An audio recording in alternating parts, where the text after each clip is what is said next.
In this pre-calculus tutorial, we're going to find the domain of this function f of x equals a logarithm. So this is to the base e, natural logarithm, and I'm just writing it as log. Sometimes people write it as ln, but it actually doesn't matter for what we're going to do. Okay, so we're going to find this function log of x squared minus 2x by x squared plus x minus 2.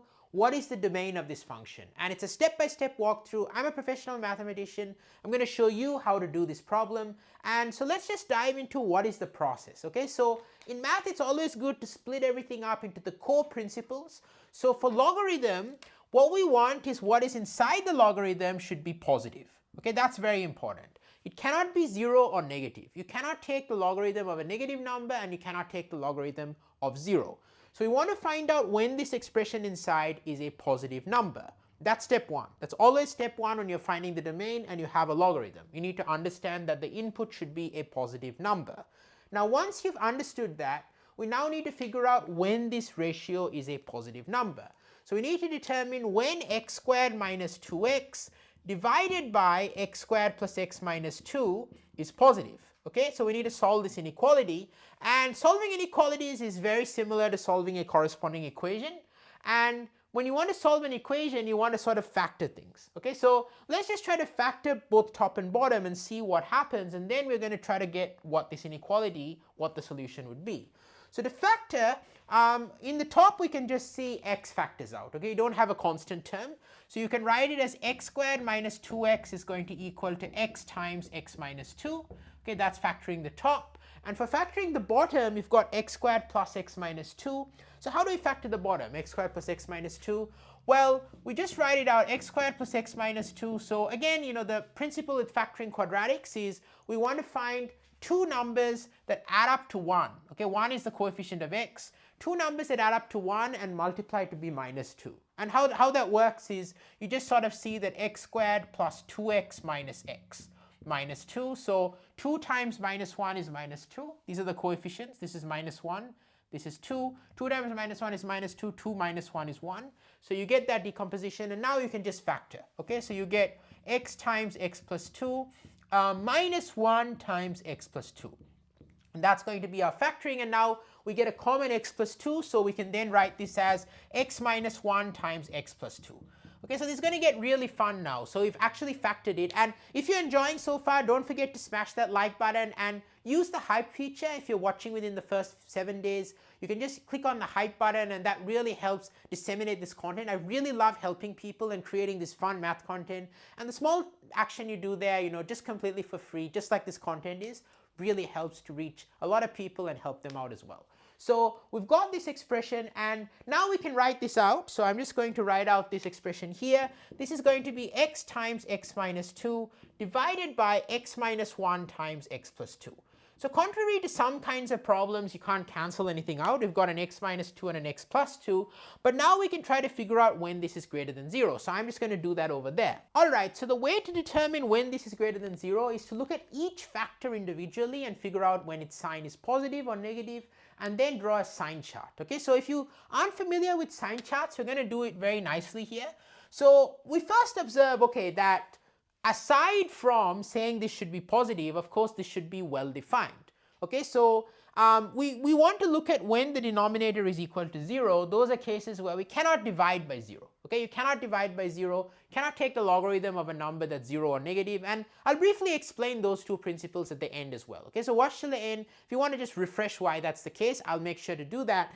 But you cannot divide by 0, so x equals 1 and x equals minus 2, you're going to have an issue. Okay, so x equals 1 and x equals to minus 2, those are points where you cannot, you know, have them in the domain, and I'm just drawing a number line right now with these points labeled.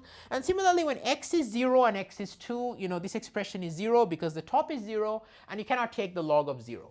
Okay, so x is 0, x is 2, we also have to look into that. So I can write this as this is x is 0, this is x is 2, and so these are our critical points, okay, we need to think about. Okay, those points are going to be points where we cannot define our function, but what happens in between is going to be important. We need to figure out what the sign of this expression is. Okay, so think about it this way. The sign of x minus 2 changes at 2. Okay, the sign of x changes at 0. Okay, so x is positive when x is greater than 0, x is negative when x is less than 0. So I'm actually going to draw this. Okay, so x minus 2, the sign chart, you can sort of draw a sign chart here. It's going to be positive when x is greater than 2, negative when x is less than 2. So that's what a sign chart looks like. It doesn't really matter, okay? It's just x minus 2, so you can just see that visually. And similarly, if you look at x, what's the sign chart of x? So let's keep going. So x, the sign chart again, at 0, is going to be positive when x is greater than 0, negative when x is less than 0. Now, suppose we were trying to draw the sign chart for the product x times x minus 2.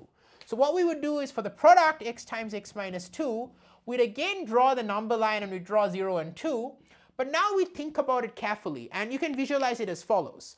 When x is greater than 2, both the sign charts are positive. So we're multiplying a positive thing times a positive thing to get this positive thing, so you're going to have a positive sign when x is greater than 2. When x is in between, 0 and 2, and you can even sort of draw this, okay, just to really visualize it, you can sort of label this. So I'm just going to do this here.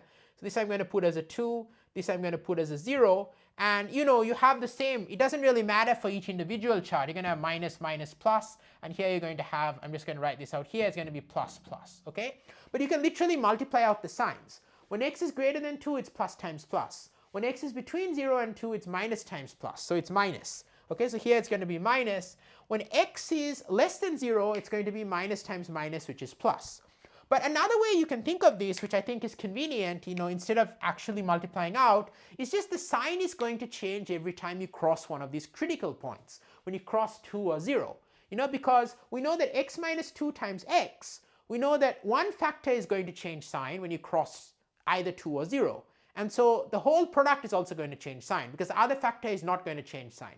When you cross 2, x minus 2 changes sign, but x does not. So you cross from positive, negative, positive. All you have to do is figure out what the sign is at one end, and then every time you're going to change your sign once. Okay, and this is very important that, we're not having any squares or factors or anything. Okay, so in each case, you're changing the sign at one point. So in the product, we're going to change our sign at each of these critical points. Okay, so let's now look at what happens with the sign chart here. We're just going to jump. We're going to jump with that principle, because here you have a product, you're dividing, it's the same idea, okay? 1 over x minus 1 will change sign at 1. 1 over x plus 2 will change sign at negative 2, okay? So, of course, at negative 2 it's not defined, but it'll change sign there, okay? So, knowing that, we just have to know what happens when x is greater than 2.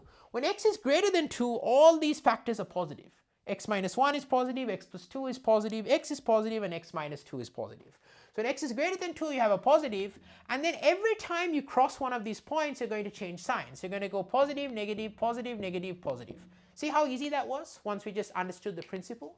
So now that we know that, all we have to do is figure out when we are positive. That's what we want for our logarithm to be defined, and now we can actually just do that. I'm going to do it here. All right, so our sign chart for our expression inside the log is this. So we know that our log is going to be positive when x is less than minus 2, when x is between 0 and 1, and when our x is going to be greater than 2. Okay, that's when our logarithm is going to be positive. And what we can do is we can write these as intervals using interval notation. So it's a review of interval notation as well. So when you take all numbers between minus infinity and minus 2, okay, this is what is called the open interval minus infinity comma minus 2. What this means is all numbers to the left between minus infinity and minus 2. Now minus infinity isn't really a number, so it's going to be numbers that are less than minus 2, which is just what we have here. Okay, and similarly you have the open interval 0, 1 for 0 less than x less than 1. Open because you're not including the endpoints. Okay, so the endpoints is not defined. So you have an open interval. If I were including the endpoints, I'd have what's called a closed interval. So I'd have something like this, this for example indicates all the numbers that are between 0 and 1. 1 is not included because you have a parenthesis. Here you have a bracket because 0 is included.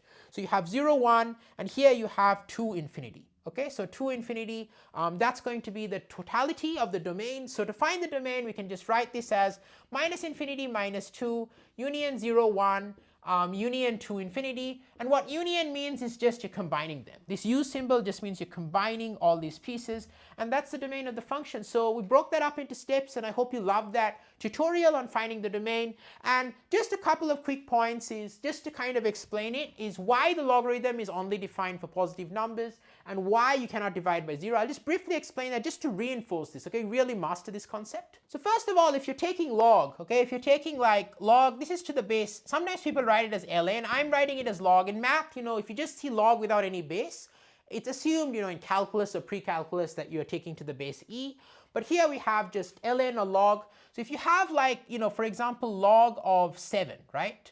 What is the log of 7 going to be? Okay, suppose we call this z. Okay, we don't know what z is. Okay, z is going to be the log of 7. What that means is that because it's to the base e, that means that e power z is equal to 7. Okay, so it's the number z that solves that equation, e power z equals 7.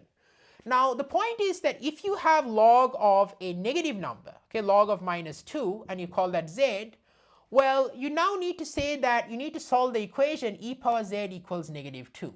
And the point is that a negative number can never be e power something. So the explanation is basically, first of all, you'd agree that e power, let's say e power x, okay? E power x is greater than 0 if x is greater than 0, okay? Even e power 0 is equal to 1, okay? We know that. So that's also greater than 0 when x is equal to 0. So we know that that's true. And then the point is that, so z would have to be negative if at all this was possible. Okay, so that's sort of the intuitive sort of approach. But then the point is that we have this equation that e power x times e power minus x by exponent laws is e power x minus x, which is e power 0, which is 1. So therefore you know that e power minus x is equal to 1 over e power x.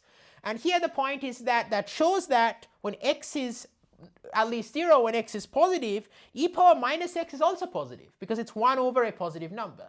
Okay, so we know e power x is positive when x is positive, powering e by a positive number is still positive, and then we know e power minus x also should be positive. So that's just an intuitive explanation, after not a rigorous mathematical proof, but that just maybe conceptually explains to you, just to get a feel for these exponents. And again, e power something can never be 0 because e power x and e power minus x, 1 over e power x is e power minus x. So e power x can never be 0 because e power minus x is well defined, and you have this exponent law.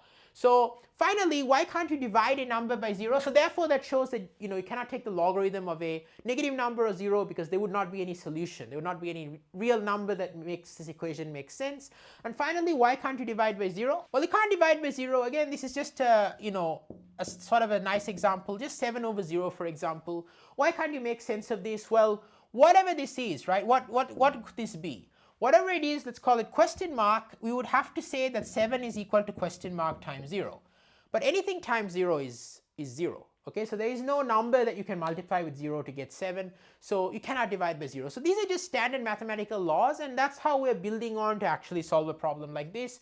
Now, I've got 2 fun videos for you to help you master these kinds of questions. So the first one is actually a graph of the logarithm. If you enjoyed this kind of explanation of logs, you want to see how to graph the logarithm from scratch, check out this video. It's 5 minutes graphing problem, and it's really fun. You're going to love that video over there. And another fun video, if you're really digesting these calculus and pre-calculus concepts, if you want to get into limits, and you don't have to know any calculus, just an intro to limits, just to get a sneak peek into calculus, check out this video. It's based on my lectures at Princeton University, where I received a university-wide faculty teaching award, explain limits from scratch. You're going to love that video over there.